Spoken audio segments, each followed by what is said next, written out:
अच्छा, हम लोग ये जानना चाहते हैं जी कि जो अनहद नाद सुनाई देता है जी। तो कुछ संतों ने इसी को सुनने के लिए कहा है कि बस इसी को सुनते रहिए, यही मतलब कि ब्रह्म है। और अच्छा। हम और संतों से सुने हैं कि यह आपका लक्ष्य नहीं है, आप मतलब निर्विचार अवस्था में जाएं, वहाँ पे या अपने होनेपन में आप बने रहें। तो ये जो अपना होनापन है ये चित्त के साथ है अभी, लेकिन यह जब चित्त भी गिर हाँ जाता जी। है तो वह मतलब कि एक ऐसी अवस्था आती है कि मात्र चैतन्य ही कह सकते हैं कि उस समय चैतन्य ही शेष रहता है, मतलब कि ये संसार का बोध नहीं रहता है। तो यहाँ पे हम आपसे ये जानना चाहते हैं कि हम ये जो साधक हैं या जो साधना कर रहे हैं तो नाद को सुने कि फिर उसमें जाएं। हम्म।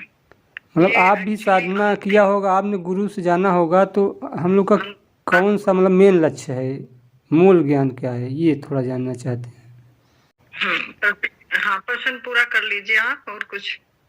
नहीं, हो गया। मैं ये प्रश्न मेरा ये था कि नाद हाँ को जी। ही सुनना है कि मतलब उस निर्विचारता में आना है। नाद है तो ये बहुत अंतिम और लास्ट की अवस्था है नाद। और नाद को हम सुनने से शुरू करते हैं ना, सुनने से और सुनना हमारा पहले मन से शुरू होता है। जैसे हमें सतगुरु से नाम मिलता है तो हम ब्रह्म की आवाज कहा है ना, इसको धुर की वाणी कहा है, तो ये पहले मन से पकड़ते हैं ना हम। शक्ति लगाते हैं हम बहुत, जब नए नए साधक होते हैं तो हम शक्ति लगाते हैं, कई बार सुनती है कई बार नहीं भी सुनती है ना। फिर धीरे धीरे जब हम ये भी एक तरह से बहुत मतलब आंतरिक विधि ही कहो इसको भी ना, इसको भी अभी नाम जो हम सुन रहे हैं अभी आ तो रही है, वो बिना हाथ की ताली कहा है कबीर ने उसको ना जी। अब कोई प्रयोजन तो नहीं है, वो हो रहा है, लेकिन होने को भी कहीं ना कहीं हम प्रयास कर रहे हैं, सुन रहे हैं ना, शक्ति लगा रहे हैं। और शक्ति लगाने में कई बार हम छूट जाता है, कई बार लयबद्ध सुनता है, कई बार सुनता ही नहीं है।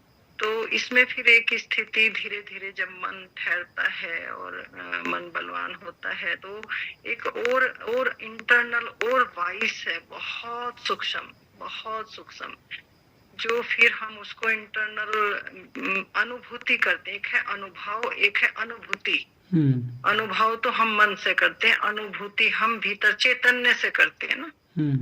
अनुभव को आप बता सकते हैं, अनुभूति का आप शब्दों में वर्णन नहीं कर सकते हैं। जी जी। तो वो अनुभूति फिर तब हम उसको पकड़ते हैं भीतर में, वो वही से वो धुन आ रही है उसी तार के साथ, उसी चैतन्य के साथ। जैसे बीन बजती है और हम चारों तरफ देखते हैं ना कि कहाँ से ढोल बीन की आवाज आ रही है, तो हमारा एकाग्रता बढ़ती है, और जैसे जैसे एकाग्रता बढ़ती है तो हमारी जो सूरत है, जो चेतना है, वो ऊपर की तरफ खींचती है, और उसी के साथ वो धुन है, तो अलग नहीं है, वो उसी के साथ लयबद्ध है। वो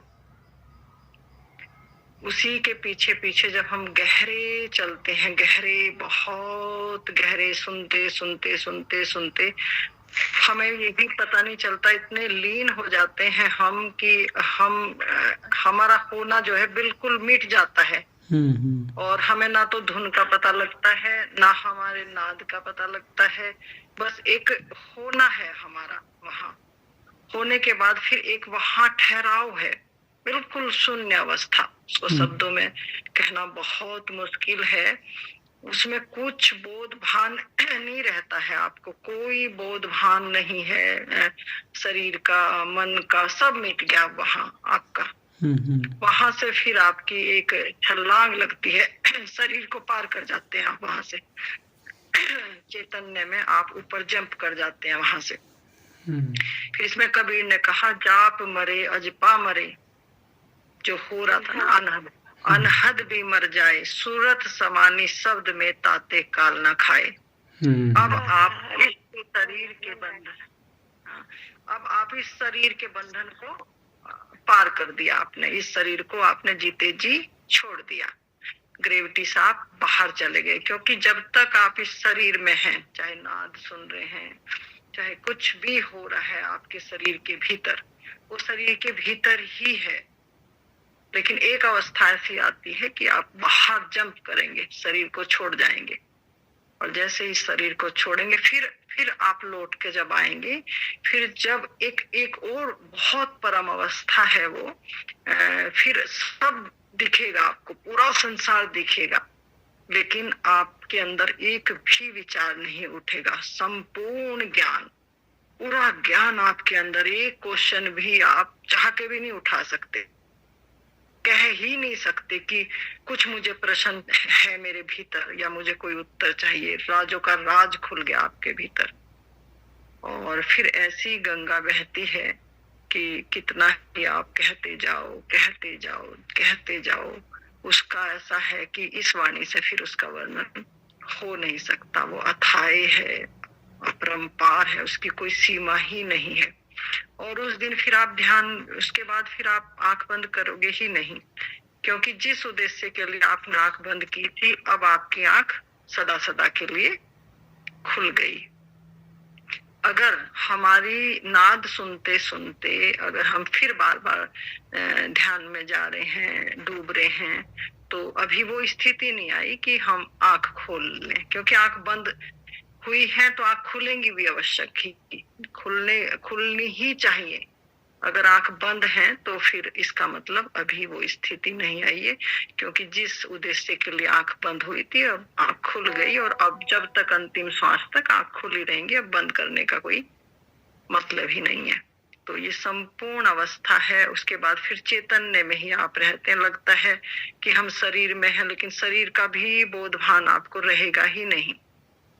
आप सब उठ रहे हैं, बैठ रहे हैं, चल रहे हैं, कह रहे हैं, बोल रहे हैं, दिखता है बस आपको जैसे एक छोटा बच्चा। आप बाल अवस्था में आ जाते हैं, बिल्कुल छोटा बच्चा, ना कोई विचार है, ना कोई भाव है, ना कोई कहना है, जैसे बस निहारता है वो टकटकी लगा के ना, कहने की भी कुछ आवश्यकता नहीं है, और सब पूर्ति उसकी प्रकृति से हो रही है। माँ समय समय पर उसको दूध दे रही है, नहला रही है, धुला रही है। तो फिर हम प्रकृति की गोद में है, पूर्ण रूप से परमात्मा की गोद में है हम।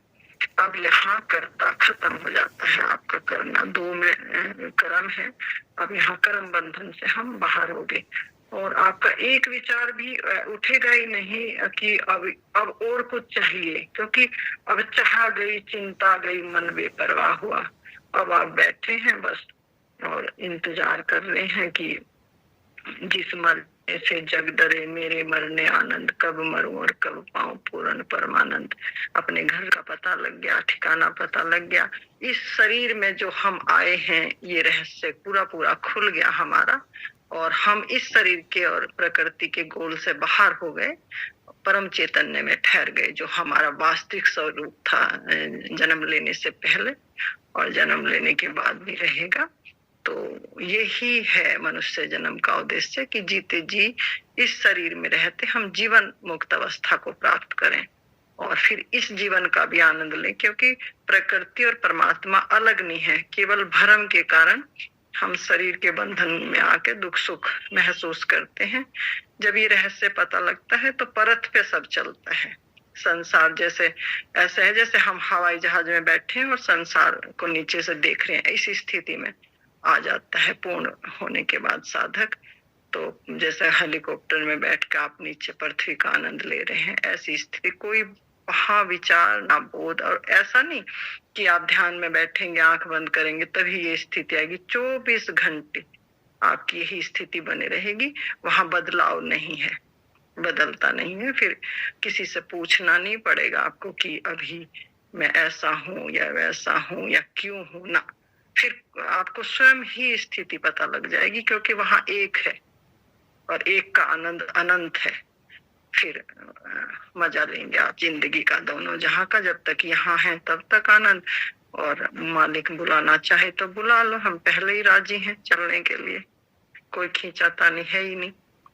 तो यही संपूर्ण जीवन का रहस्य है। बहुत हृदय से सभी को प्रणाम। प्रणाम प्रणाम प्रणाम प्रणाम दीदी, प्रणाम सभी को। बहुत बहुत धन्यवाद दीदी जी। आप प्रणाम आपको।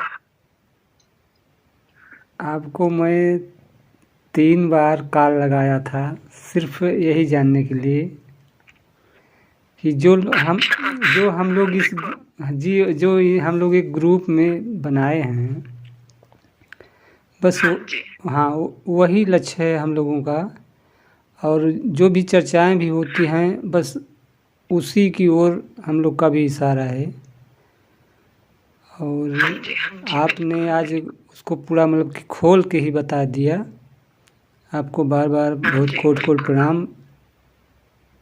आपका आशीर्वाद है ये तो भाई जी कि आपके देखो सत्संग लेने वाला और सत्संग देने वाला दोनों का इतना ही भागीदारी है। इसलिए यहाँ फिर आके कहते हैं ना कोई गुरु है ना कोई शिष्य है।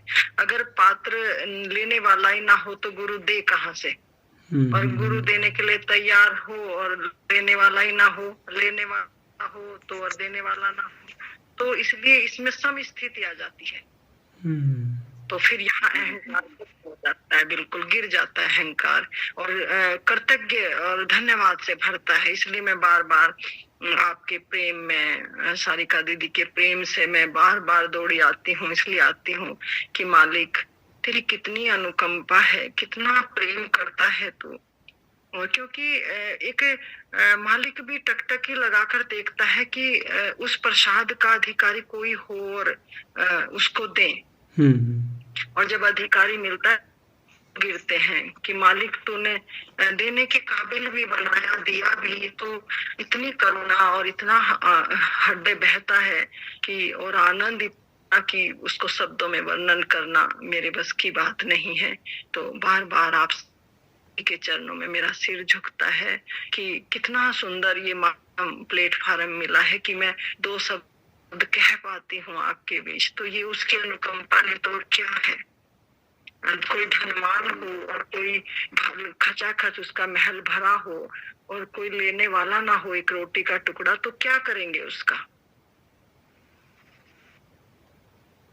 बहुत बहुत धन्यवाद दीदी जी। आज एकदम ध्यान तो पूरा ध्यान हो गया। कहा करते थे कि मैं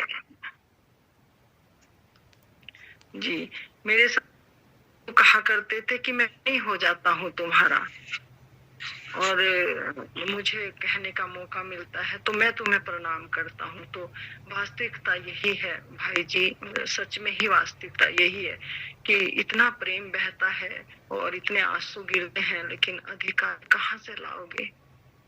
और जब अधिकारी मिलता है तो सिवाय आंसुओं के और कुछ शब्द मिलते ही नहीं है, ऐसा मैं महसूस करती हूँ। आप कहिए भाई जी, अब कुछ आप बताइए। दीदी जी आज एकदम हृदय एकदम गदगद हो गया। आपके जो मुझे अनुभव था आपने अपने मतलब कि मुखार बिंदु से कह दिया, तो एकदम मुझे बहुत मतलब एकदम गहरा एकदम आनंद का अनुभूति हो रहा है कि आपकी अवस्था में आपकी वीडियो सुनती रहती हूँ। आपकी अवस्था बहुत ऊंची है। सारिका दीदी की अभी बहन ने जो गीत गाया है, और सब अच्छे साधक हैं यहाँ, अच्छी श्रेणी के साधक हैं, बहुत सुंदर। और ये एक एनर्जी का गोल बनता है जब अच्छे अच्छे साधक मिलते हैं, तो एक एनर्जी का गोल बन के परमात्मा स्वयं उपस्थित है सभी के भीतर, उसी मात्रा में, जिस मात्रा में हम जहाँ जिस स्थान पे खड़े हैं। तो जब सब मिलते हैं तो एक होकर फिर विराट शक्ति पैदा हो जाती है उसकी। बहुत सुंदर मौका है ये, और चूकना नहीं है बस इसको, और ग्रुप में बने रहें सब, और एक दूसरे का सहयोग करते रहें, ना छोड़ना, ना जाना, ना भटकना, बस बैठ जाओ, क्योंकि वो भीतर ही है, कहीं ढूंढना ही नहीं है। बस आंख बंद करो, अपने सतगुरु पे भरोसा करो, सतगुरु पे छोड़ दो सब। हम करता ना बने, बस पहले कदम पे हम करता ना बने और हम अपने सतगुरु के सहारे धीरे धीरे अपना आंख बंद करके, और इतना आसान हो जाता है जैसे माँ की उंगली पकड़ के बच्चा, ऐसे ही हम सतगुरु की उंगली पकड़ के, पता भी नहीं चलता। मेरी तो यात्रा इतनी आसान की मेरे सतगुरु ने, बस उन्होंने मुझे यही कहा था कि बस स्वरूप का ध्यान करते रहो, चलते रहो। मेरा स्वरूप का ध्यान तो खुली आंखों से भी ऐसा लगता है कि मेरे साथ साथ ही चलते हैं। इतना प्रेम था मुझे अपने सतगुरु से, और अभी भी इतना ही प्रेम है। तो सतगुरु को नहीं ना हमें, क्योंकि सतगुरु साथ रहेंगे तो हमें अहंकार आएगा ही नहीं, संभालते रहेंगे हमें कि वो ही साथ है। और जब जंप लगेगी तो दोनों एक हो जाएंगे। तो अंतिम कदम पे भी सतगुरु और लास्ट तक भी सतगुरु का साथ हमें रखना ही है। इष्ट को अपने साथ साथ रखना है, समर्पण साथ साथ रहना चाहिए हमारा। पहला कदम मुश्किल है और अंतिम कदम मुश्किल है, बीच की यात्रा बहुत आसान हो जाती है।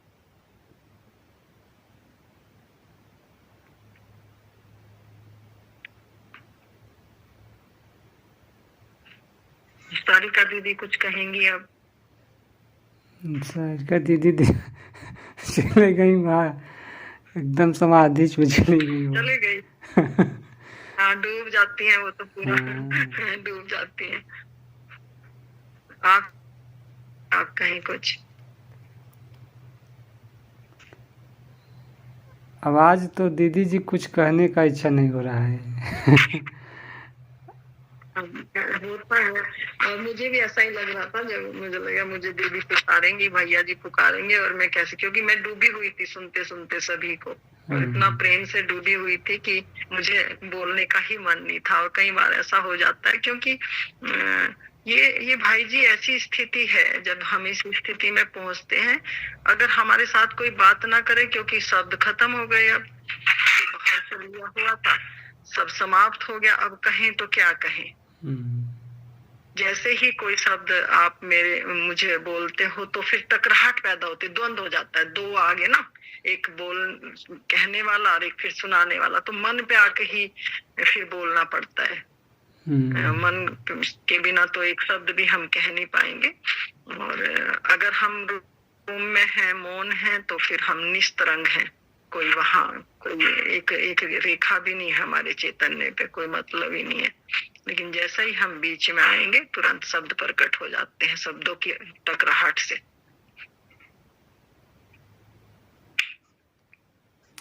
हाँ, तो दीदी जी अगर शब्द नहीं रहेंगे तो फिर आगे कैसे दूसरा व्यक्ति का कैसे कल्याण होगा? हाँ, ये स्थिति भयावह भी है, क्योंकि यहाँ आके अगर मौन में चले गए तो, और मैं कई बार ऐसा हो जाता है भाई जी मेरे साथ कि, क्योंकि आपका कोई प्रयोजन नहीं है ना, अब आपको जीवन मृत्यु का रहस्य अब पता लग गया, तो फिर रस तब तक था आपका जब तक आप भ्रम में थे। गुरुदेव ने पकड़ी बाह, मेरा भ्रम का फंदा तोड़ दिया। अब भ्रम जितना भी था, अटके हुए थे हम यहाँ एक दृष्टि से, जब दृश्य को देख रहे हैं और आप उसी एक को देख रहे हैं समग्र सृष्टि में, और एक का बोध भान में जी रहे हो आप, वो ही हो गए आप, तो फिर आप क्यों रहोगे पराए घर? फिर पराया लगने लगता है, जैसे अभी हमें परमात्मा पराया लगता है, नहीं जानने के बिना हम खोजते हैं। अब संसार पराया लगता है, बस एक प्रेम और करुणा से आंखें देखती हैं, बाकी यहाँ रस नहीं है बिल्कुल भी। अज्ञान में रस है, अज्ञान जब तक था तब तक हम यहाँ आनंद ले रहे थे, मन आनंद, और अब मन का अस्तित्व खत्म हो गया तो अब आनंद तो है ही नहीं, आनंद तो अपने में आ गया पूरा। खुद में ही इतना आनंद आ गया कि आँख खोलने का मन ही नहीं है। और किसके लिए यहाँ आए? कारण है ना, कारण शरीर। जब तक कारण है तो कारण के लिए हम यहाँ अटके हुए हैं, और कारण से भी ऊपर चले गए तो बात खत्म हो गई। फिर तो भाई जी शरीर का भी फिर बोझ लगने लगता है कि शरीर, क्योंकि अपने चैतन्य स्वरूप में स्थित होने के बाद फिर शरीर भी वजन है, और लेकिन एक विवेक है, एक समझ है, एक ज्ञान है संपूर्ण का पता लग गया, तो फिर इंतजार ही है, बस एक इंतजार रहता है कि आवागमन खत्म हो जाता है यहाँ। तो दीदी जी, जैसे जो एक बार उसको मतलब कि प्राप्त कर लिया, जिसको एक बार उसकी अनुभूति हो गई, तो हाँ जी, अभी उस स्थिति में रह के तो बात कर सकता है ना। उस स्थिति में तो बात नहीं कर सकते आप बिल्कुल भी, क्योंकि समाधि की तो वो ऐसी स्थिति है, वहां कितनी देर रहोगे आप? मुश्किल से 2 मिनट भी मैं ज्यादा ही बोल रही हूँ।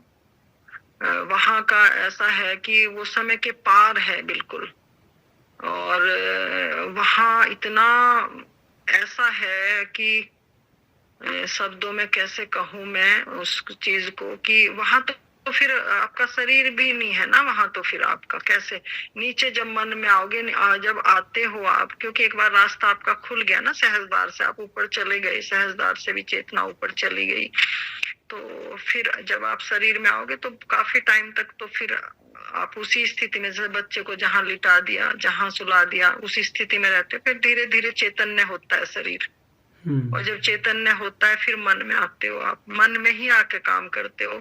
उस अवस्था में तो काम नहीं कर सकते आप। हाँ हाँ, आपने सही कहा कि उस अवस्था में काम नहीं किया जा सकता है, लेकिन जिससे अभी आप मेरे से बात कर रही हैं, लेकिन एक हाँ जी, अपने होनेपन का तो बोध तो बना होगा ना इस समय।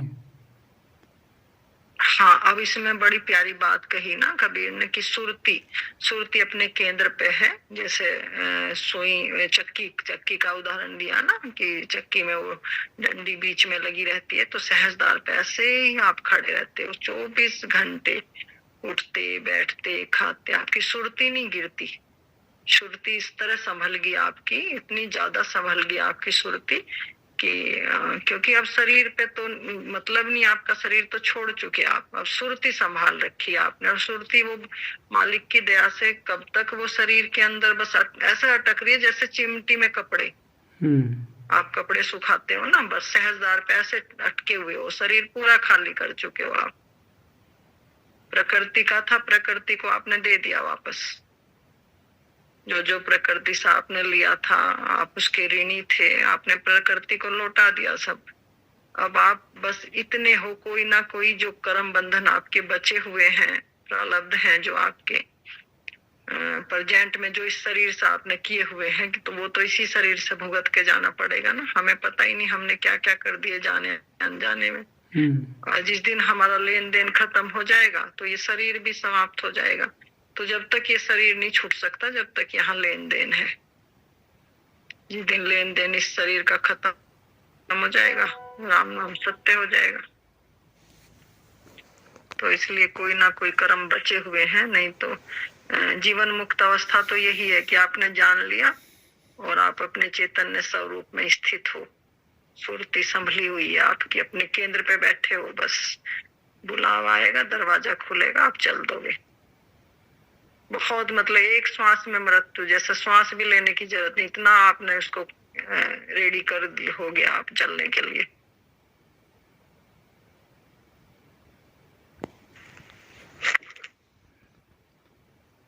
बहुत सुंदर दीदी जी, एकदम सुन के एकदम मतलब कि स्थिति एकदम बनी हुई है। हाँ बिल्कुल, और ये इतनी प्यारी स्थिति है भाई जी। जब ये स्थिति है तो आपको कोई पता ही नहीं रहता, जीवन इतना सरल, इतना, क्योंकि बाल अवस्था में आ गया आप। आपकी अवस्था जो है, ये चैतन्य जो तो सहजदार पे जब चला गया तो बिल्कुल बाल स्वरूप है आप, बिल्कुल निछल कोरे कागज की तरह, बिल्कुल कोई रेखा नहीं है आपके चैतन्य पे। और क्योंकि हमने जन्म जन्म से असंबल किया, जोड़ घटाव किया, तो इसलिए हमारी चेतना बाहर में थी। और धीरे धीरे ध्यान ज्ञान के सतगुरु के सहारे से हम चलते चलते खाली करते गए और खाली करके निर्बंध हो गई। और जिस दिन बिल्कुल एक तरंग भी विचार की हमारी चैतन्य पे नहीं रही तो उड़ गए हम ऊपर, क्योंकि चेतना का तो कोई भार है ही नहीं, भार विचारों का था। तो विचार सुनने में भी बहुत दिन तक ठहर सकते हैं, सहजदार पे भी जंप होने में टाइम लग सकता है, क्योंकि जब तक आप बिल्कुल मृत्यु को स्वीकार नहीं करेंगे, यहाँ आप सरेंडर समर्पण जब तक यहाँ नहीं घटेगा, यहाँ तक जाना आसान भी है और मुश्किल भी। सहजदार पे भी बैठे रह सकते हैं आप 1 साल 2 साल 3 साल, जंप नहीं भी होगा, लेकिन जंप तभी होगा जब बिल्कुल चेतना खाली हो जाए, तभी वो निकलेगी, तभी सहजता से सरलता से निकलेगी वो, नहीं तो अगर भार होगा तो नहीं निकलेगी। फिर कर्म बंधन, फिर जन्म में आएंगे। अगर चेतना सहजता से नहीं गई तो फिर हम कर्म बंधन में फिर जन्म लेना पड़ेगा। समाधि घटना बहुत आवश्यक है मृत्यु के गोल को पार करना। तो यही जीवन शरीर में आए और शरीर से बाहर निकल गए।